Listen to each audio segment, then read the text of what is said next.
Welcome back kabayan at sa lahat ng OFW na patuloy na nagsusumikap para sa kanilang mga pamilya saan man kayo naroroon sa mundo.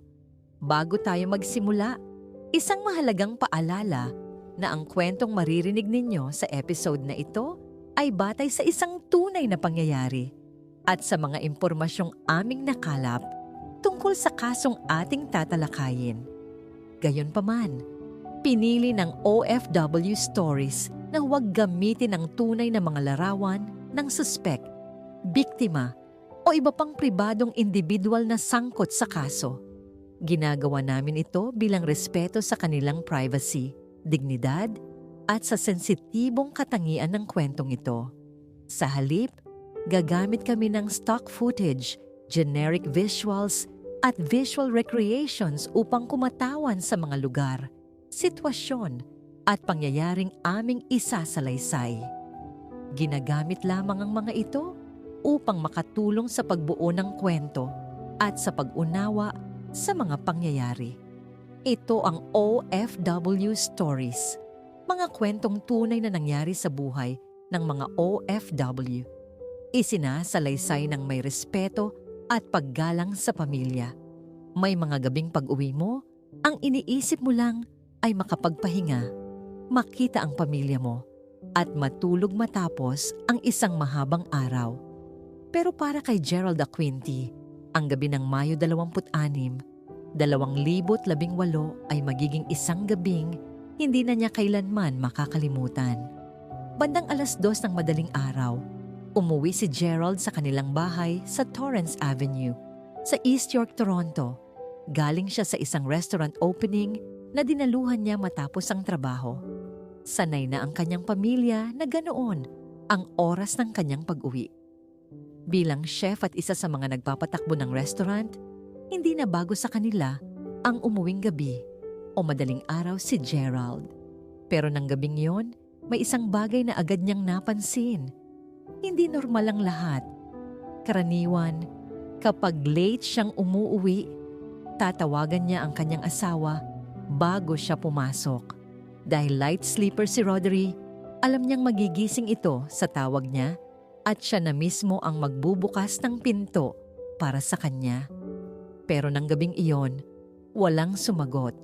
Tinawagan niya ang kanyang asawa, pero walang sumagot sa unang tawag. Sinubukan niya ulit. Wala pa rin. Kaya pinindot niya ang doorbell. Tahimik. Walang nagbukas ng pinto.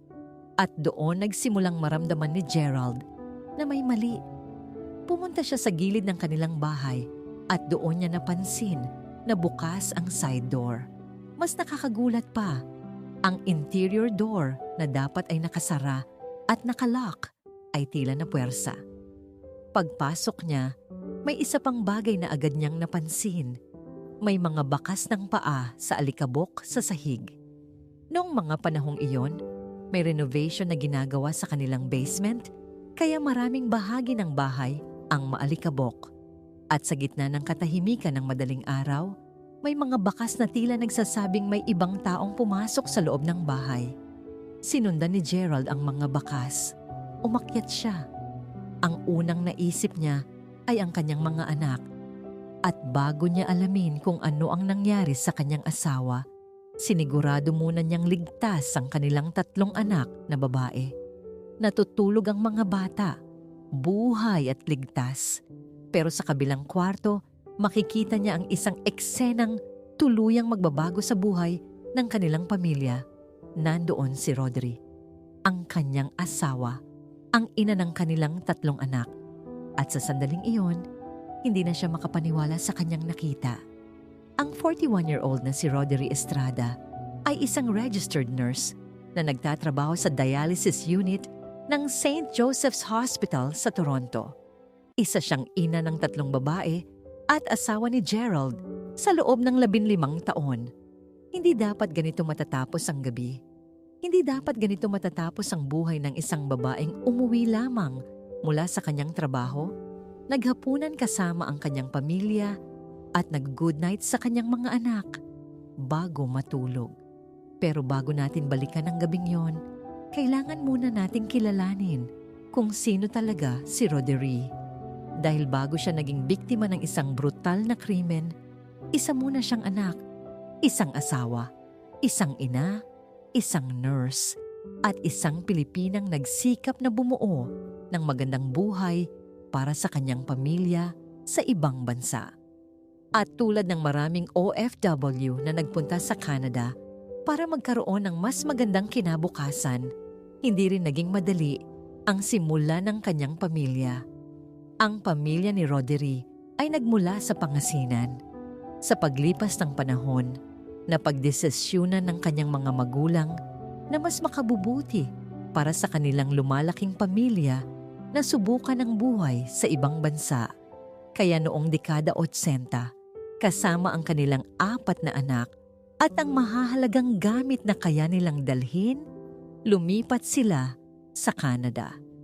Tulad ng maraming immigrant families, nagsimula rin silang bumuo ng panibagong buhay mula sa simula.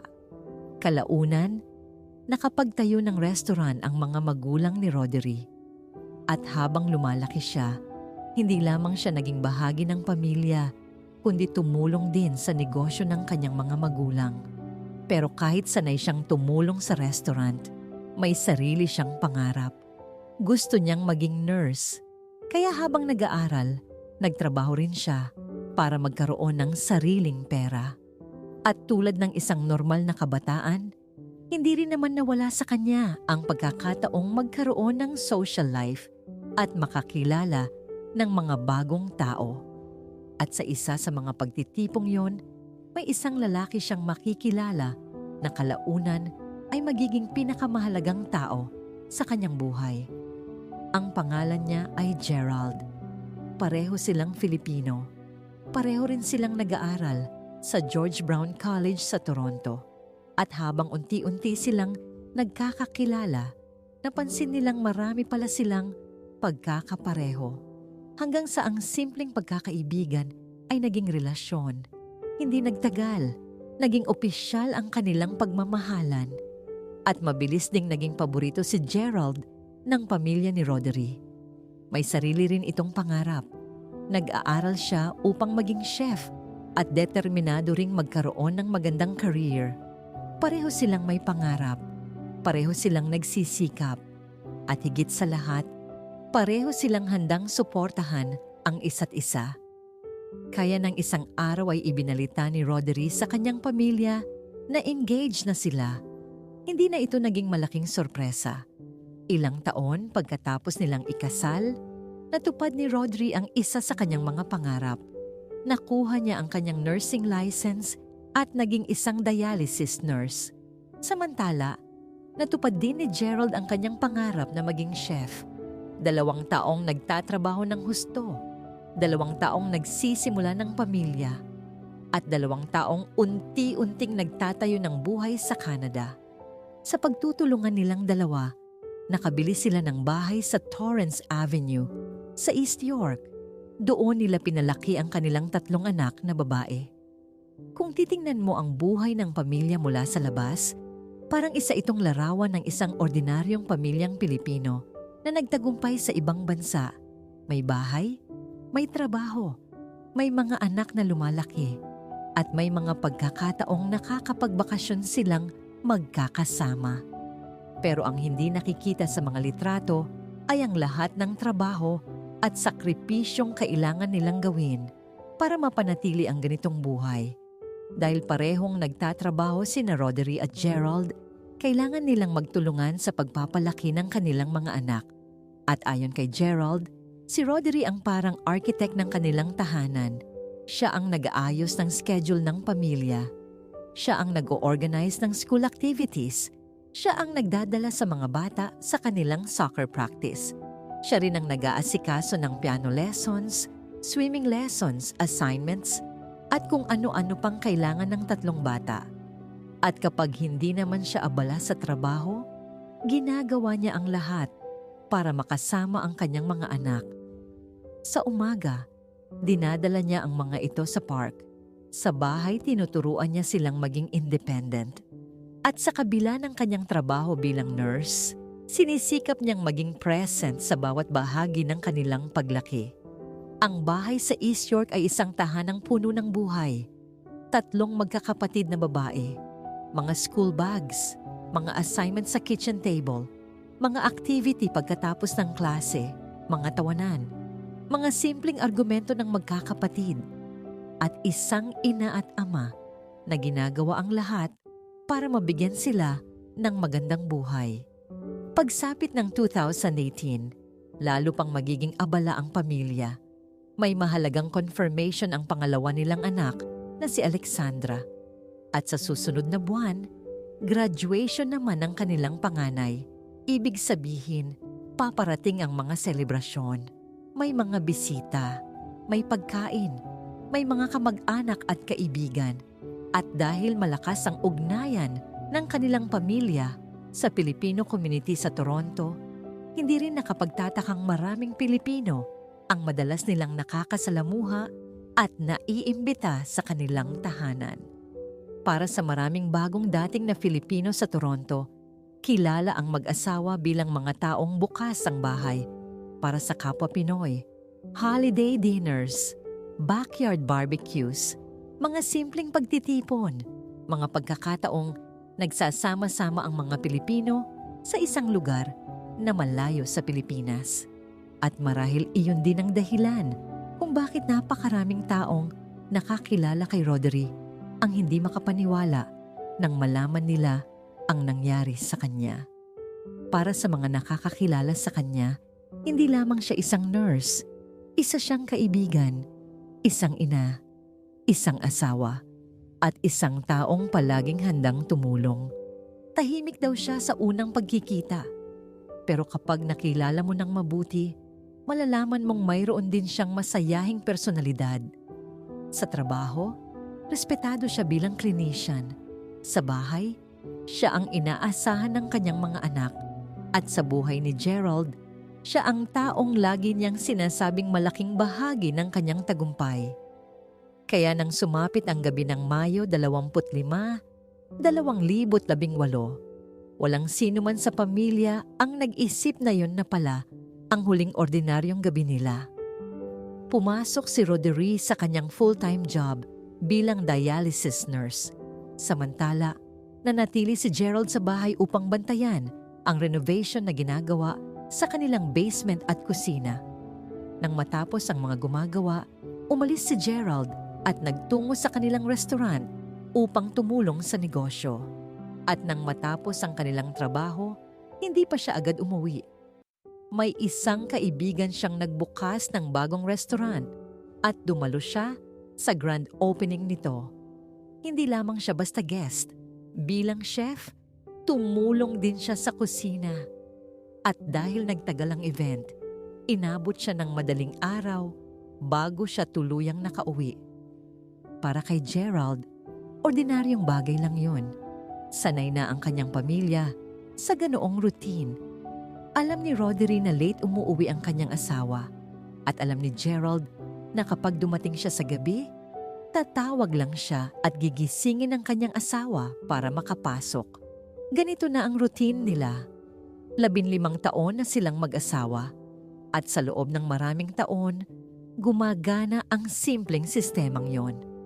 Pero noong madaling araw ng Mayo 26, 2018, hindi sumagot si Roderick. Isang tawag, walang sagot. Pangalawang tawag, wala pa rin. Doorbell, tahimik. At nang pumunta si Gerald sa gilid ng bahay, nakita niyang bukas ang isang pinto na hindi dapat bukas. Pagpasok niya, nakita niya ang mga bakas sa alikabok. May taong pumasok. May taong gumalaw sa loob ng bahay.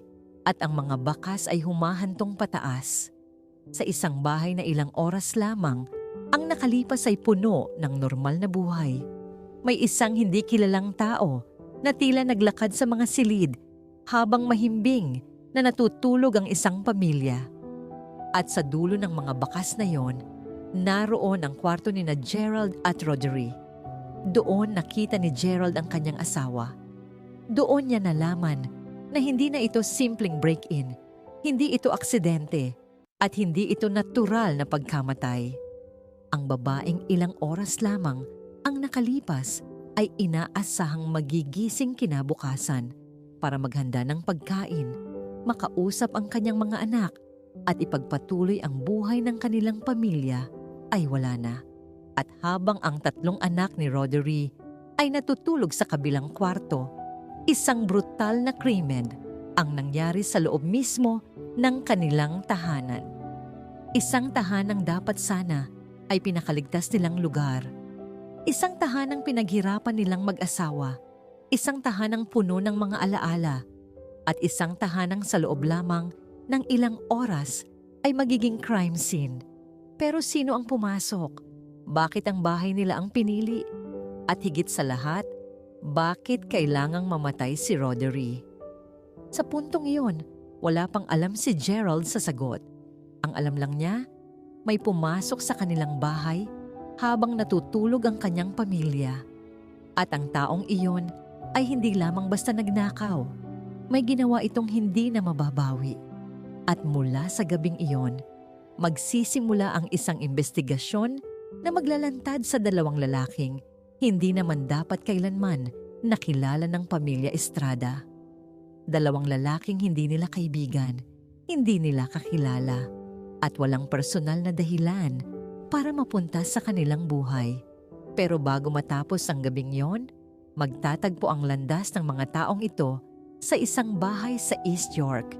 At ang pagtatagpong iyon ang tuluyang sisira sa isang pamilyang minsang puno ng tawanan. Dahil ang tanong na kailangang sagutin ng mga investigador ay hindi lamang kung sino ang pumatay kay Roderick Estrada, kundi kung paano nakapasok ang mga salarin sa bahay ng isang pamilyang natutulog at ano talaga ang nangyari sa loob ng kwarto ng isang ina na hindi na muling nakabangon.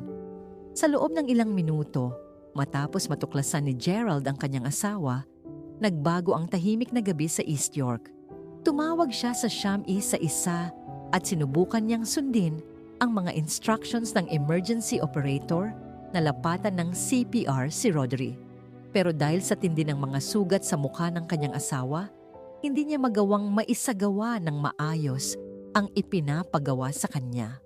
Nang dumating ang mga emergency responders, agad nilang nakita kung gaano kalala ang sitwasyon. Hindi nagtagal, dumating din ang mga pulis at nagsimulang isara ang paligid ng bahay. Ang tahanang ilang oras lamang ang nakalipas ay ordinaryong bahay ng isang pamilyang may 3 anak ay isa ng crime scene. Pero may isang bagay na kailangang malaman ng mga investigador. Paano nakapasok ang isang tao sa bahay na dapat ay nakalock? Sa loob ng maraming taon, may malinaw na routine sina Gerald at Roderick. Tuwing late umuwi ang chef. Dahil madalas ay gabi o madaling araw na nakakarating si Gerald mula sa restaurant, sinisigurado nilang nakalock ang mga pintuan. Sa mga gabing alam ni Roderick na late uuwi ang kanyang asawa, nakalock at nakalatch ang front door. Nakalock din ang side door at ang interior door na papunta sa bahay ay deadlocked. Dahil light sleeper si Roderick, kapag nasa labas pa si Gerald at pauwi na siya, tatawag lamang ito para magising ang kanyang asawa at siya na ang magpapapasok sa kanya. Sa puntong ito, nagsimula ng tingnan ng mga investigador ang buong bahay. At habang sinusuri nila ang bawat sulok, unti-unting nabubuo ang isang posibleng senaryo. May taong pumasok sa bahay, may mga gamit na nawawala, at may malinaw na senyales na hindi basta pumasok ang salarin sa isang bukas na pinto. Sa kitchen area, nakakita ang mga forensic officers ng isang screen mula sa main level window na tinanggal. Nakabukas din ang sliding portion ng window. Sa labas naman ng bahay, sa walkway malapit sa basement, may isa pang screen na itinapon. At sa metal frame ng kitchen window, malinaw ang mga prey marks. Para sa mga investigador, mahalagang ebidensya ang mga markang ito dahil ipinapakita nitong may gumamit ng puwersa para makapasok sa bahay. May isa pang mahalagang bagay na nakita sa loob ng kwarto kung saan natagpuan si Rodri. Isang malaking metal pry bar o parang chisel ang nakita malapit sa paanan ng kama. Kalaunan, magiging isa ito sa pinakamahalagang ebidensya sa kaso. Ipinakita rin ng forensic examination na ang sanhi ng pagkamatay ni Rodri ay blunt force trauma sa ulo. Inaasahan ng prosecution na ipapakita ng forensic pathologist na ang pattern ng mga pinsala ay consistent sa paggamit ng isang mabigat at pahabang bagay. Habang kinokolekta ng pulisya ang ebidensya, kailangan din nilang alamin kung sino ang may pagkakataong pumasok sa bahay nang hindi napapansin. At natural lamang na isa sa mga unang kailangang suriin ay ang asawa ng biktima. Nasaan si Gerald nang mangyari ang krimen? May pagkakataon ba siyang makabalik sa bahay bago ang oras na sinabi niya? At kung siya ang gumawa nito, paano ipapaliwanag ang mga taong makapagpapatunay na nasa ibang lugar siya ng gabing iyon? Pero habang tumatagal ang investigasyon, lalong lumalakas ang ebidensyang nagsasabing hindi si Gerald ang taong pumasok sa bahay. Noong gabing iyon, matapos ang kanyang trabaho, nagtungo siya sa grand opening ng restaurant ng isang kaibigan sa North York. Hindi lamang siya dumalo bilang bisita. Bilang chef, tumulong din siya sa kusina. At dahil nagtagal ang event, madaling araw na nang tuluyan siyang umalis at umuwi sa kanilang bahay. May mga taong nakakita sa kanya roon. May mga taong maaaring magpatunay kung nasaan siya bago siya umuwi. At higit sa lahat, ang mismong mga pangyayari sa bahay nang dumating siya ay hindi tumutugma sa isang taong maingat na nagplano ng krimen. Sa halip, ang nakita niya ay isang tahanang pinasok ng ibang tao, isang babae na brutal na pinatay, at 3 anak na natutulog lamang ilang hakbang mula sa crime scene. Habang nagpapatuloy ang forensic examination, mas maraming detalye ang nagsimulang lumitaw. Ang bahay ay hindi lamang pinasok, may mga bagay na kinuha, may mga palatandaang may taong naghalughog sa loob. At ang paraan ng pagpasok ay tila nagpapakita na ang salarin ay naghanap ng paraan para makapasok ng hindi napapansin ng mga taong nasa loob. Pero bakit ang bahay ni na Gerald at Rodri? Wala silang alam na kaaway, wala silang problema sa kapitbahay. At ayon sa mga nakakakilala sa pamilya, wala ring malinaw na dahilan para may taong gustong saktan si Rodri. Isa siyang nurse, isang ina, isang asawa, at isang taong kilala sa Filipino community bilang mabait at welcoming sa ibang Pilipino. Kaya sa simula ng investigasyon, hindi pa malinaw kung ang pagpasok sa bahay ay isang planadong pag-atake o isang ordinaryong pagnanakaw na biglang naging marahas. At dito, nagsimulang magkaroon ng malaking kahulugan ang mga nawawalang gamit at ang mga palatandaan ng break-in. Kung talagang may pumasok para patayin si Rodri, bakit may mga gamit na ninakaw? At kung ang pangunahing layunin ay pagpatay, bakit kailangang pasukin ang bahay sa madaling araw? Pero kung ang pakay naman ay pagnanakaw, bakit umabot sa ganitong kalupitan ng nangyari? Ang mga tanong na ito ang kailangang sagutin ng homicide investigators. Habang kinukunan ng forensic team ng ebidensya ang loob at labas ng bahay, nagsimula rin silang maghanap ng mga posibleng taong maaaring nakunan ng CCTV. Dahil nasa isang residential area ang bahay, mahalagang malaman kung may nakitang kahina-hinalang tao o sasakyan bago at pagkatapos ng krimen. Hindi alam ng pamilya kung sino ang maaaring pumasok sa kanilang tahanan. Kaya ang mga kamera sa paligid ang maaaring maging susi para makita ang mga kilos ng isang taong hindi dapat naroon. At habang lumalalim ang investigasyon, isang bagay ang unti-unting naging malinaw. Hindi ito isang misteryosong pag-atake mula sa isang taong may personal na galit kay Rodri. Mas mukhang may mga estrangherong pumasok sa isang bahay na inaakala nilang walang tao. Isang break-in.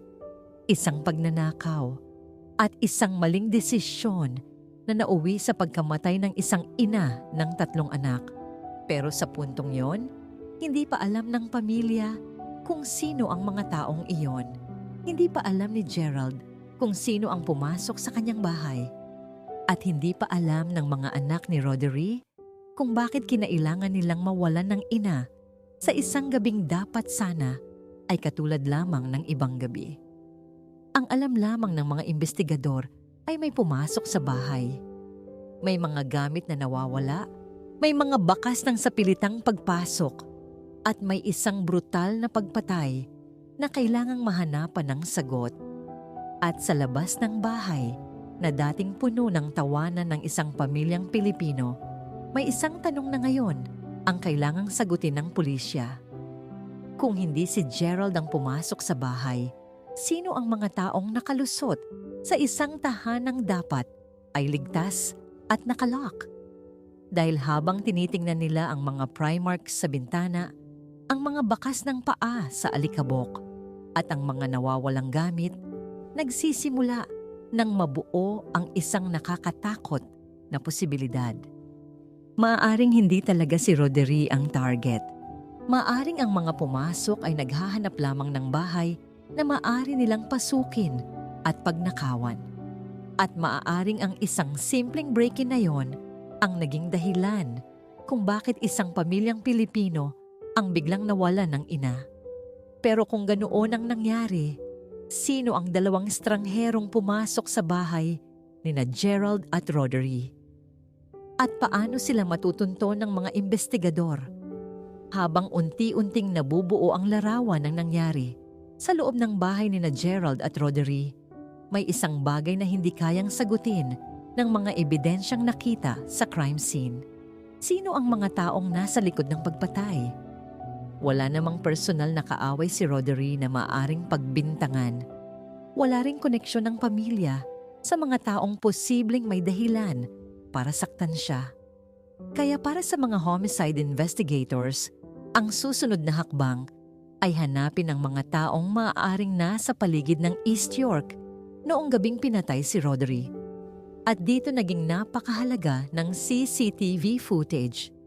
Sa halip na isang malinaw na mukha agad ang makita ng mga pulis, unti-unti nilang sinundan ang mga galaw ng mga taong dumaan sa lugar bago at pagkatapos ng krimen.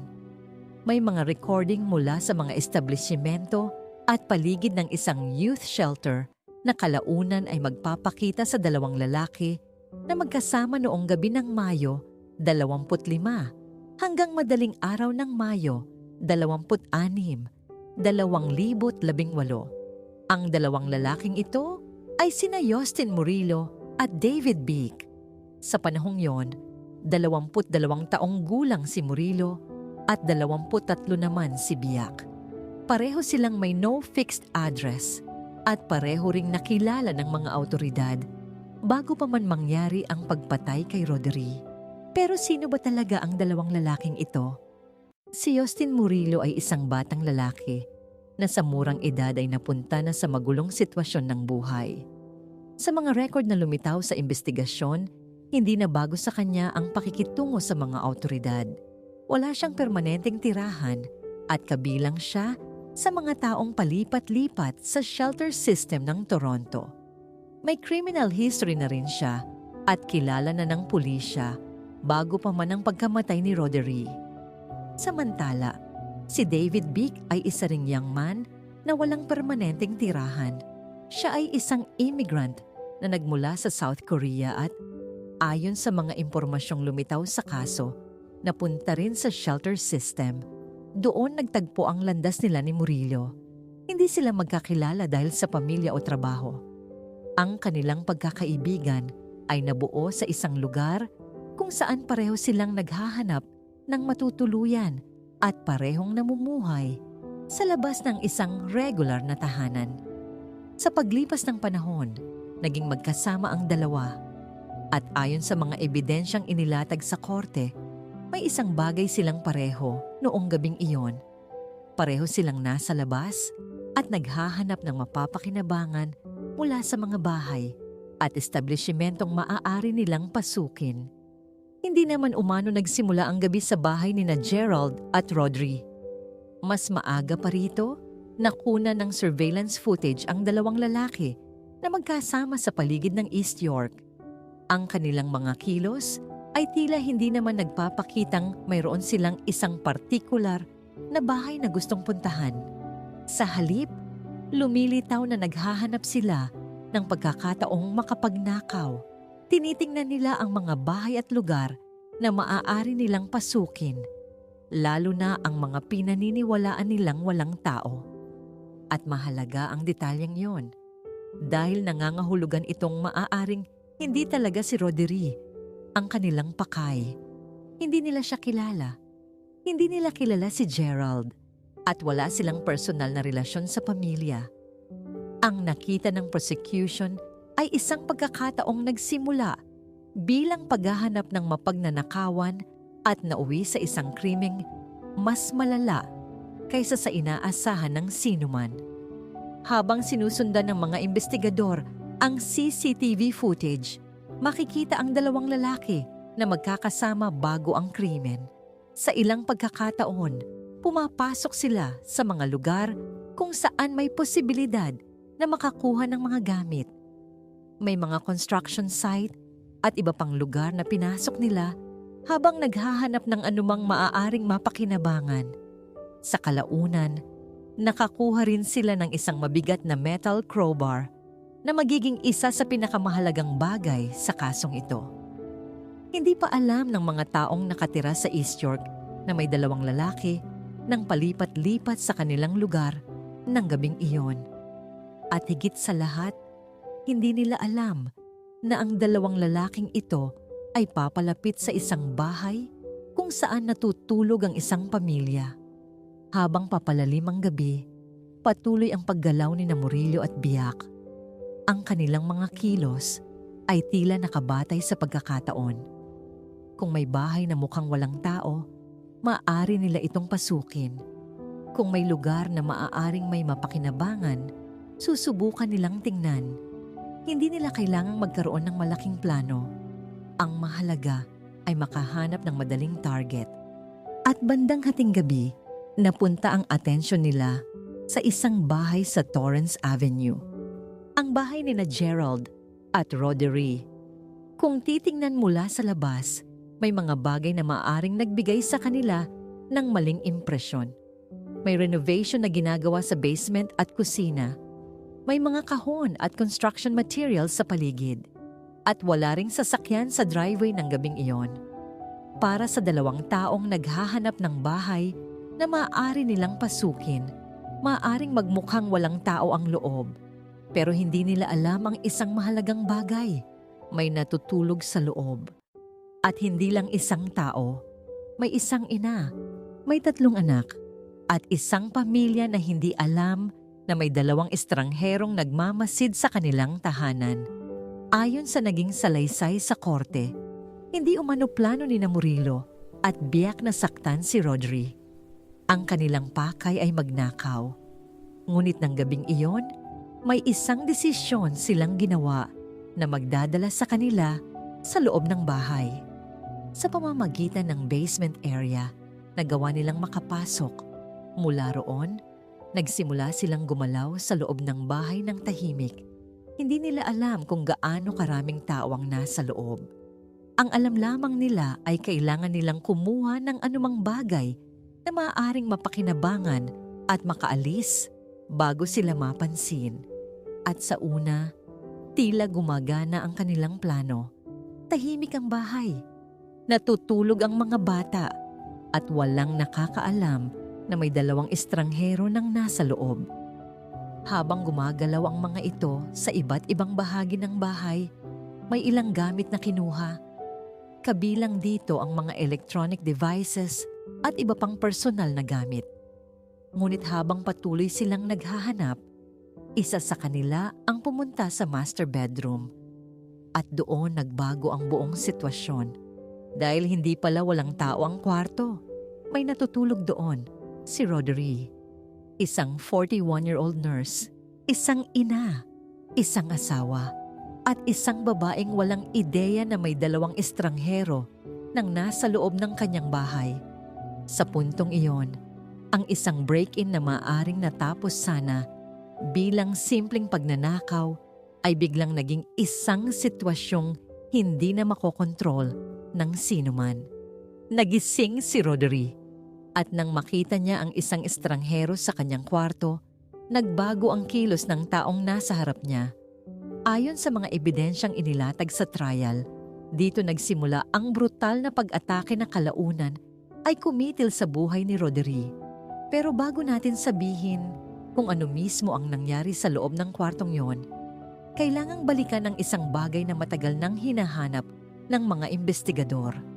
Paano nila nahanap ang 2 lalaking ito? Dahil noong mga unang araw pagkatapos ng krimen, wala pang pangalan ng mga pulis. Ang mayroon lamang sila ay isang crime scene, ilang surveillance footage, fingerprints, at mga gamit na naiwan o ninakaw mula sa bahay. At isa sa pinakamahalagang break sa kaso ay dumating nang makuha ng forensic investigators ang isang fingerprint mula sa frame ng kitchen window.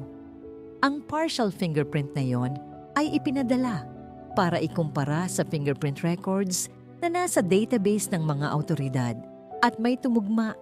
Si Justin Murillo, hindi lamang pala siya isang random na lalaki na maaaring dumaan sa East York. Mayroon ng record ang kanyang fingerprint sa system at nang makumpirma ng mga investigador ang pagkakakilanlan niya, nagsimulang magdugtong-dugtong ang mga piraso ng puzzle. Mas lalo pang lumakas ang kaso nang maaresto si Murillo noong June 3, 2018. Nang mahuli siya, may mga gamit na konektado sa pamilya Estrada na nasa kanyang possession, kabilang ang cellphone ni Rodri at cellphone na ng isa sa kanyang mga anak. May blood staining din sa cellphone at sa mga damit na na-recover mula sa kanya. Pero hindi doon nagtapos ang paghahanap. Dahil kung kasama ni Murillo ang isang lalaki sa mga CCTV footage, kailangang malaman ng mga investigador kung sino ito. At makalipas lamang ang ilang araw, nakita nila ang pangalawang pangalan, David Beek. Noong Hunyo 8, 2018, inaresto rin siya at kinasuhan ng first-degree murder. Tulad ni Murillo, wala rin siyang fixed address at wala ring dating koneksyon kay Rodri o sa kanyang pamilya. Sa puntong yun, mayroon ng 2 suspect, 2 lalaki na nakuhanan ng CCTV bago at pagkatapos ng krimen. 2 lalaki na ayon sa prosecution ay magkasamang gumala sa East York noong gabing iyon. At 2 lalaki na unti-unting ikokonekta ng mga investigador sa isang krimeng nagsimula umano bilang pagnanakaw. Pero ang pinakamabigat na tanong ay hindi na kung sino ang 2 lalaki. Alam na ng mga pulis ang kanilang mga pangalan. Alam na nila kung saan nagmula ang ilan sa mga ebidensya. At alam na nilang may mga kilos ang 2 lalaki na maaaring maglagay sa kanila malapit sa bahay ni na Gerald at Rodri noong gabing iyon. Ang tanong ngayon ay kung ano talaga ang ginawa nila sa loob. Dahil sa loob ng isang kwarto, isang babae ang nagising at nakaharap sa isang estranghero. At sa mga sumunod na minuto, ang isang ordinaryong pagnanakaw ay magiging isa sa pinakamadilim na krimen na yayanig sa Filipino community sa Toronto. Ano ang nangyari nang magising si Rodri? Bakit hindi na siya nakaligtas? At ano ang ginawa ng 2 lalaki matapos nilang harapin ang babaeng hindi naman nila kilala? Ang mga sagot sa mga tanong na yon ay hindi na lamang manggagaling sa CCTV. Lalabas ang mga ito sa testimonya ng mga suspect mismo, sa forensic evidence, at sa mga bagay na natagpuan ng mga investigador pagkatapos ng krimen. At doon natin malalaman kung paano nauwi ang isang gabi ng pagnanakaw sa pagkamatay ng isang ina ng 3 anak. Ayon sa mga ebidensyang inilatag sa korte, Matapos makapasok sa bahay, umakyat sina Murillo at Biak at nakita nila ang 3 anak ni Roderick na natutulog sa magkakahiwalay na kwarto. Pagkatapos nito, napunta sila sa master bedroom kung saan naroon si Roderick. Nang magising ang biktima, biglang nagbago ang sitwasyon. Ayon sa prosecution, hindi lamang pagnanakaw ang nangyari sa kwartong yon. Sinabi ng Crown na parehong aktibong lumahok ang 2 lalaki sa pag-atake, sexual assault at pagpatay kay Roderick. Isa sa pinakamabigat na ebidensya ay ang metal pry bar na natagpuan sa paanan ng kama. May dugo sa bagay na ito at may female DNA na consistent kay Roderick. May iba pang DNA material na nakuha rito, bagamat hindi sapat ang quality nito para maikumpara sa ibang individual. Sa autopsy naman, napag-alamang massive at multiple trauma sa ulo ang ikinamatay ni Roderick. Hindi bababa sa 8 beses siyang hinampas sa ulo gamit ang isang mabigat at pahabang bagay. Mayroon din siyang mga sugat na maaaring defensive injuries, indikasyong maaaring sinubukan niyang protektahan ang sarili. Mas mabigat pa rito ang sinabi ng medical examiner. Hindi instant ang pagkamatay ni Roderick. Ang bawat tama ay nangyari habang may heartbeat pa siya. Ibig sabihin, sa kabila ng tindi ng mga pinsala, buhay pa siya habang paulit-ulit siyang hinahampas. At dahil dito, naging mahalaga sa prosecution ang tanong kung ano ang aktwal na ginawa ng bawat isa sa 2 lalaki habang nangyayari ang pag-atake. Sa trial, hindi pareho ang naging depensa ni Murillo at Biak. Pareho nilang inamin na nasa bahay sila ni Roderick noong gabing iyon, pero magkaiba ang kanilang bersyon kung ano ang nangyari sa loob ng kwarto. Si Murillo mismo ay umamin na hinampas niya si Roderick gamit ang crowbar, pero iginiit niyang hindi niya siya planong patayin. Ayon sa kanyang testimony, nagpanik siya matapos magising si Roderick at makita siya sa kwarto. Sinabi niyang umalis siya pagkatapos ng pambubugbog, lumabas ng bahay at nagtapon ng crowbar sa isang black garbage bin. Ngunit kalaunan, bumalik siya dahil naalala niyang naiwan niya ang isang pry bar sa loob ng kwarto. Nang makabalik siya, sinabi niyang nakita niyang hubad na si Roderick. Iginiit niyang hindi siya ang gumawa ng sexual assault. Mas lalong naging komplikado ang kwento nang ikwento ni Murillo ang umano'y sinabi sa kanya ni Biak. Ayon sa kanyang testimony, tinanong niya si Biak kung bakit hubot-hubad si Roderick. At sinabi raw ni Biak na sinubukan nitong makipagtalik sa kanya.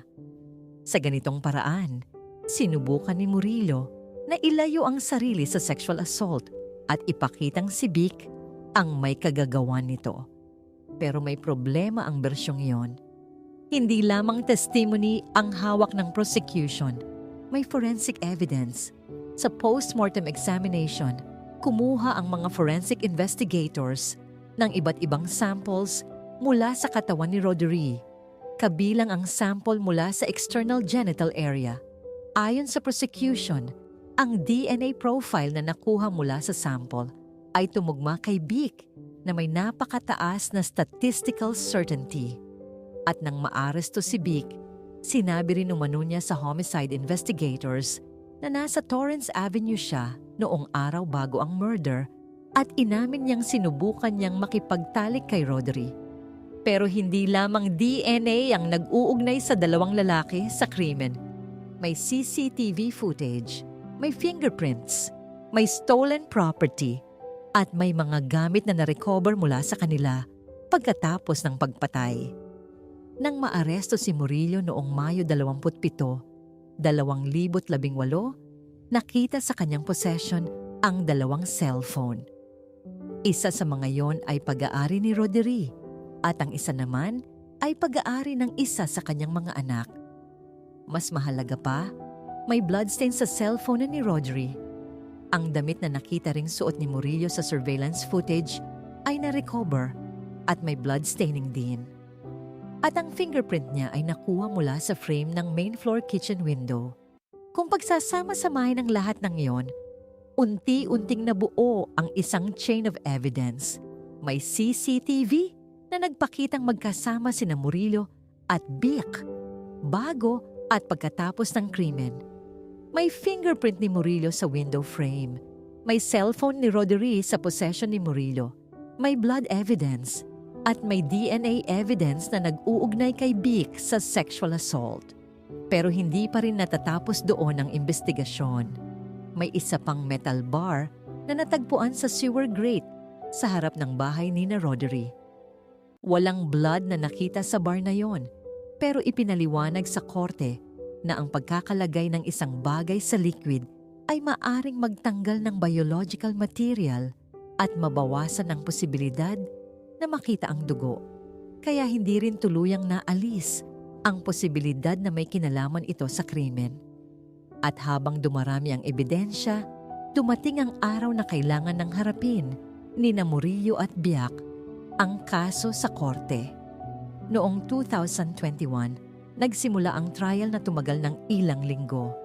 Parehong nag-plead not guilty ang dalawang lalaki sa first-degree murder at sexual assault. Ang kanilang depensa ay may malaking pagkakaiba sa version ng prosecution tungkol sa nangyari noong gabing iyon. Sinabi ng prosecution na hindi aksidente ang nangyari kay Roderi. Ayon sa Crown, matapos makita ng dalawang lalaki ang biktima, hindi lamang sila nagpanik at tumakas. Sa halip, pareho silang aktibong lumahok sa karahasan laban sa kanya. At dahil nangyari ang pagpatay, habang may sexual assault at forcible confinement, iginiit ng prosecution na pasok ito sa first-degree murder. Samantala, sinubukan ni Murillo at Bic na ilayo ang sarili sa pinakamatinding bahagi ng krimen. Si Murillo ay umamin sa pananakit, ngunit sinabi niyang hindi niya intensyong patayin si Roderi. Ang posisyon niya ay mas malapit ito sa manslaughter kaysa first-degree murder. Si Bic naman ay umamin na kasama niya si Murillo sa pagpasok sa bahay, ngunit itinanggi niyang siya ang pumatay kay Roderi. Inamin niyang nagkaroon siya ng sexual contact sa katawan ng biktima, pero iginiit niyang patay na si Roderi nang mangyari iyon. Dito naging mahalaga ang trabaho ng prosecution. Hindi sapat na mapatunayan lamang na nandoon ang dalawang lalaki. Kailangang mapatunayan kung ano ang aktwal na ginawa nila. Kailangang ipakita kung paano nagkakaugnay ang CCTV, forensic evidence, DNA, fingerprints, stolen property, at kanilang sariling testimonies.